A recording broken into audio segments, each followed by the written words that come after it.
मेरे कहूँ या हमारे कहूँ, बात तो मनमोहन की है।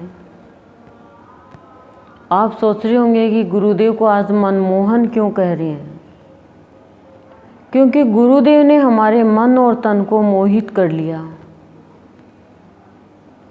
दोनों को ही मोहित कर लिया। मन भी इन्हीं को चाहता है और तन में भी यही समाये हुए हैं। तन भी हम इन्हीं के सुपुर्द कर रहे हैं और मन वश में कर ही लिया।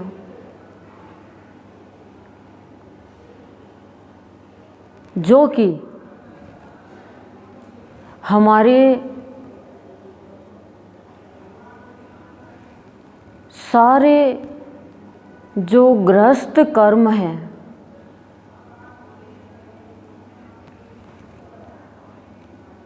कहने का मतलब कर्म काल जो है वो निर्धारित करके निर्धारित समय पे पूरे गुरुदेव की कृपा से हमारे हो रहे हैं।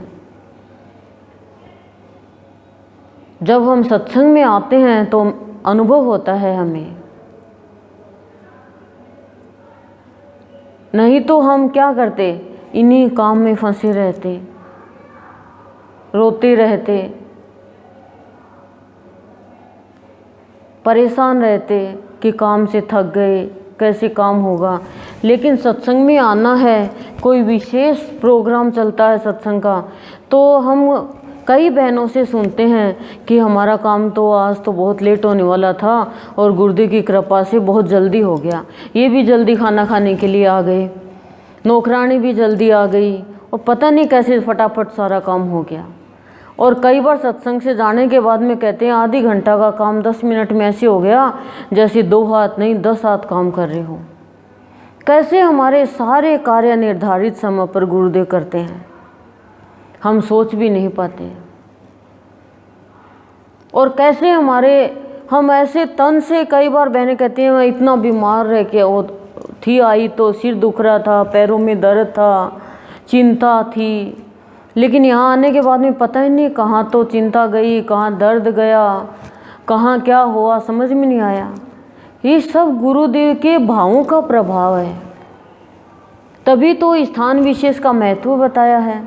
स्थान विशेष होता है तो उसका महत्व होता है, और सत्संग से जब मनुष्य विशेष होता है तो उसका भी महत्व बढ़ता है। क्या करेगा सोना और क्या करेगी चांदी। सोना तो कोई भी पहन लेगा, जिसके पास में पैसा है, छोटा बड़ा, पढ़ा लिखा है ना, काला गोरा, कोई भी पहन लेगा। शादीशुदा, कंवारा, एक्ट्रेस, नेता, जो नेता की नेताओं की वाइफ है, वो ब्राह्मण, बनिया, सब पहन लेते हैं। कोई भी ऐसा नहीं है कि नहीं पहन सकते। और चाहे तो अपने पशुओं को भी पहना दो जिसके पास है तो। लेकिन भाव कौन पहनेगा? जिसका धरातल उसके श्री तल में बिछ जाएगा, जिसने अपनी धरा पर पुकार के कहा अपने श्री तल को धर दो प्रभु, ताकि मेरा धरातल है वो सुदृढ़ हो जाए। और गुरुदेव की विशेष कृपा देखो, कोरोना में क्या कह रहे हैं गुरुदेव कि कोई भी मेरे भाव से वंचित नहीं रहे, नहीं तो रोना ही रोना। बोले कोई भी मेरे भूल चूक कर भी मेरी शरण में आ गया, रोना छुड़ा देता हूं मैं। को प्लस रोना छूट जाता है। पर हम कहाँ जान पाते हैं इसके इतने ऊंचे भाव को। कह रहे हैं सद्गुरुदेव कि तुम्हारे कृत्य कर्म, यानी तुम्हारे जो भी कार्य है वो ऐसे करो कि समय समय पर भाव और भजन दोनों का समय निकाल सको, भोजन कर सको, भाव और भजन का भोजन कर सको। समय समय पर कार्यकाल ऐसे निर्धारित करो। चेंज तो कर ही सकते हैं ना हम, थोड़ा सा टाइम तो आगे पीछे हमारे ही हाथ में है।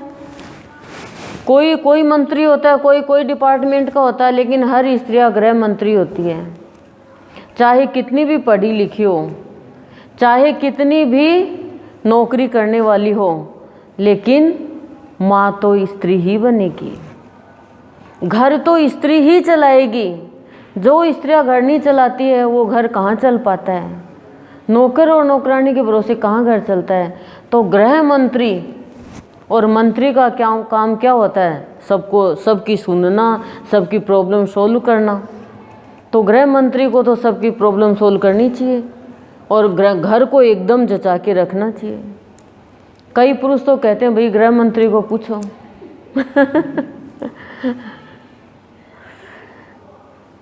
तो गुरुदेव जब हमारे तन और मन को मोहित करते हैं तो हमारे काम भी हमें समय समय पे पूरे करने भी आ जाते हैं। कोई भी चीज़ की हमारे अंदर कमी भी नहीं रहती है।